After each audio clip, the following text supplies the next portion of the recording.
Pour commencer, nous allons parler de l'environnement de la messagerie, comment se traite un message et comment il est transmis d'un utilisateur à un autre. Pour cela, on va commencer par le client de messagerie que vous utilisez, qu'on appelle le MUA, Message User Agent. C'est en fait le logiciel type Outlook, Thunderbird ou autre que vous allez utiliser sur votre PC personnel.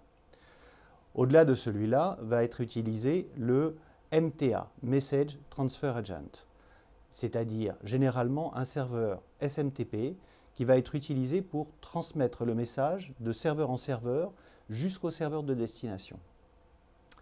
À ce moment-là, on va avoir un outil qui s'appelle le MDA pour Message Delivery Agent, qui est en gros le serveur POP ou IMAPS, qui sont des protocoles utilisés par la messagerie, qui vont vous permettre d'accéder au message lui-même. Avec cet ensemble, on va avoir le cheminement qui va passer du MUA de l'utilisateur émetteur vers le serveur SMTP de son fournisseur d'accès, qui va être transmis ensuite vers le serveur SMTP du receveur, être délivré dans son serveur POP, et enfin le même MUA de l'utilisateur du destinataire va aller chercher l'information sur le serveur POP ou le serveur IMAP de son fournisseur d'accès pour pouvoir récupérer le message. Parlons maintenant un peu de la structure d'un message électronique.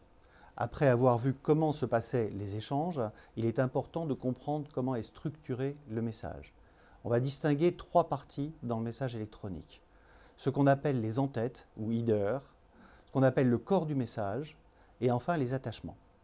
Donc ces trois parties-là sont importantes. Généralement, l'utilisateur ne voit que la partie 2 et la partie 3, c'est-à-dire le corps du message et son attachement. C'est de cette façon-là que les messages sont présentés dans les logiciels de messagerie.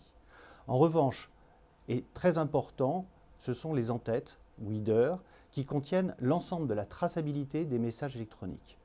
C'est grâce à ces informations-là qu'on pourra retrouver le cheminement, l'origine du message, quel est l'email qui a été envoyé, l'adresse email de l'émetteur, par quel message et quel serveur de messagerie le message est passé, etc. De cette façon-là, on pourra retrouver, si c'est nécessaire, cet historique et pouvoir avoir des éléments qui ne sont pas toujours probants, mais qui seront utilisés pour pouvoir définir le cheminement du message.